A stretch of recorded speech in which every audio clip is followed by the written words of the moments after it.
C'est ceux qui l'accusent qui passent. Quand ils ont fini de passer, lui il dit, bon, ils ont fini, hein. J'ai appelé mes témoins, ils ont dit, non, c'est bon. Ce qu'ils ont dit là même là, on ne peut même pas continuer. Et puis les Blancs le libèrent et ils écrivent noir sur blanc dans une décision que Laurent Gbagbo, tout ce qu'il a fait dans la crise post-électorale, il a fait son travail de président de la République qui a été élu. C'est ce que ce pays a écrit. Tout ce qu'il a fait, il l'a fait pour protéger sa population en toute responsabilité parce qu'il a été élu et c'est en tant que président qu'il a posé ces actes-là. Donc il n'a rien fait d'illégal, il n'a rien fait de criminel. C'est écrit dans la décision de la CPI lors de son acquittement. Alors, quand on finit ça, là, quand on finit de faire tout ça, et que le président Laurent Gbagbo rentre en Côte d'Ivoire, d'où vient que on dit, oui, pendant la crise post-électorale, il a donné l'ordre de prendre l'argent à la BCEAO. La CPI où l'avait envoyé là, dit tout ce qu'il a fait, il a fait en tant que président élu. Où est le crime? Donc si Gbagbo était élu, reconnu par la CPI, donc qui n'a pas été élu? Qui n'a pas été élu? Ah bon. Donc qui on doit accuser d'avoir posé des actes sans en avoir le droit? Alors, on dit on veut aller avancer, on veut aller devant. Parce que la Côte d'Ivoire souffre depuis 1999 d'instabilité, de crises politico-militaires et de crises post-électorales. Et il y a des gens derrière, dans le dos de Gbagbo, vous disent non, tu as cassé BCEAO, on a enlevé ton nom sur la liste. De toute façon, tu as enlevé là, c'est comme ça que tu vas remettre.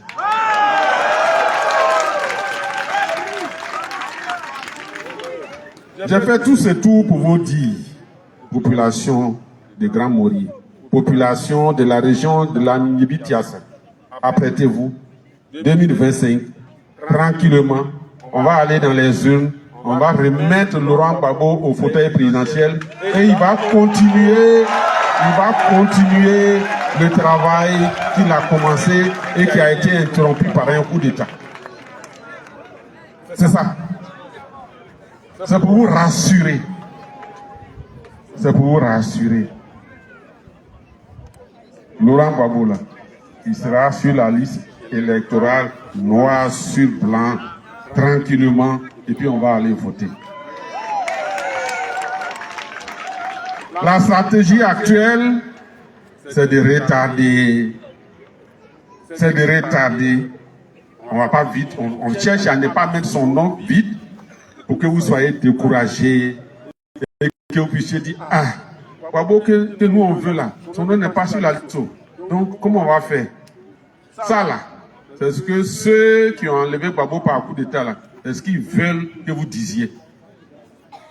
Et comme vous êtes plus intelligents que eux, vous n'allez pas dire ça.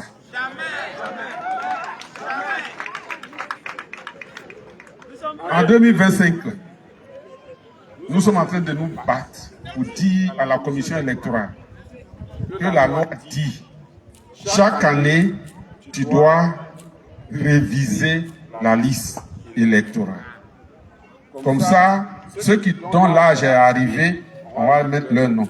Ceux qui sont morts, on va enlever leur nom. Aujourd'hui, il y a des millions d'Ivoiriens qui ne sont pas sur la liste électorale, qui veulent mettre leur nom sur la liste électorale. Mais la CEI prend du temps pour faire la révision et ça nous pénalise. Mais en 2025, là, ils vont faire. Ceux qui ne sont pas sur la liste encore là, apprêtez vos papiers dès maintenant. Vous allez partir faire le rang, mettre vos noms, et puis tranquillement, on va mettre Laurent Gbagbo au palais, et puis on sera tranquille en Côte d'Ivoire.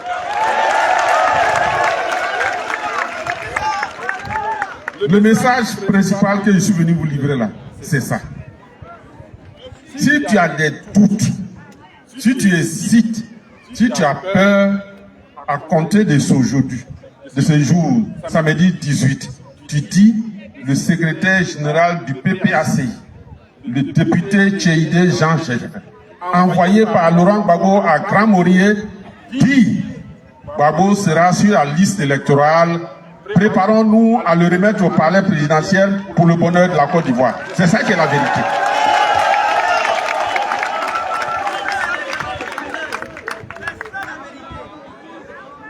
Maintenant, comme nous sommes dans la région des combattants pour la liberté, les héritiers de Ernest Bouka, les grands combattants, les fédéraux qui êtes là, les secrétaires de section, vous qui êtes là, les secrétaires de comité de base, vous qui êtes là, tous les cadres, les populations de tous les villages, nous avons 3 combats à mener. 3 combats à mener. Il faut mettre dans la tête et dans les oreilles d'Alassane Ouattara et son gouvernement que Laurent Gbagbo est sur la liste électorale. C'est ce qu'on appelle élection inclusive. Il doit noter ça.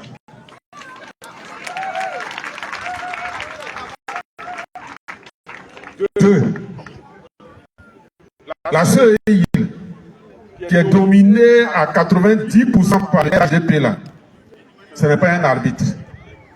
Quand on veut jouer une finale, l'arbitre là, il ne doit pas être le chef de village de Grand Morier alors que Grand Morier est en finale.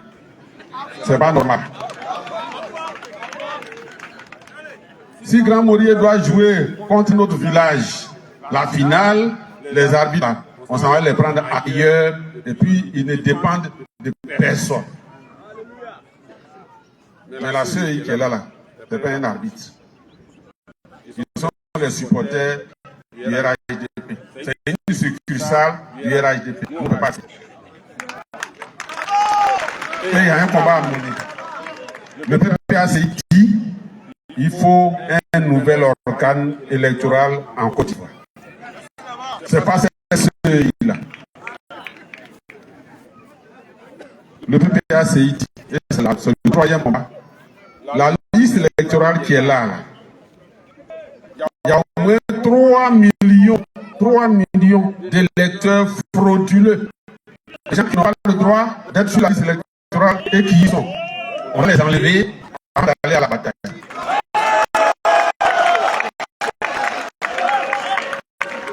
Donc, le combat qu'on doit mener, le combat démocratique qu'on doit mener, c'est d'expliquer partout, afin que ça parvienne aux oreilles de ceux qui dirigent le pays, que, 1, Laurent Gbagbo doit être sur la liste.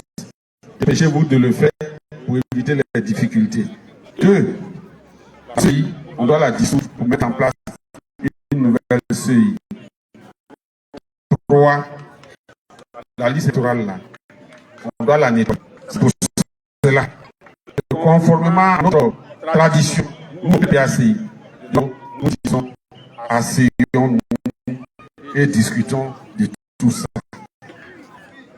C'est pourquoi il faut encore le dialogue politique pour qu'on finisse avec tout ce qu'il y a comme problème.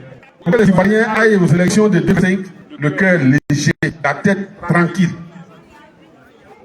Le chef de l'État, Alassane Ouattara, a dit lors de son message de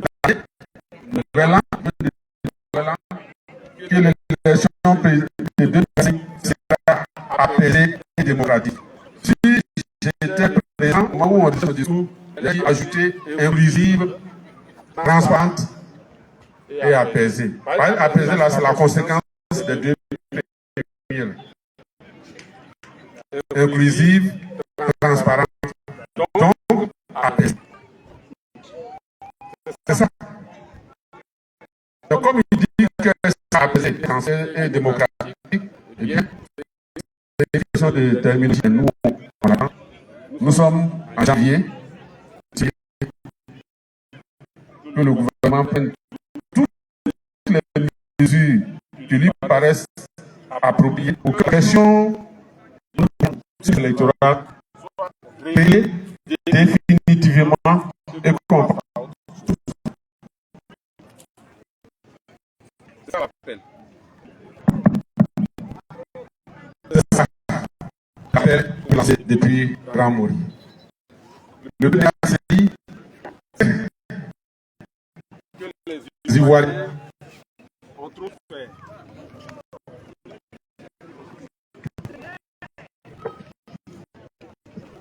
Le président Laurent Gbagbo et le PPACI, nous savons que la Côte d'Ivoire a besoin d'élections apaisées.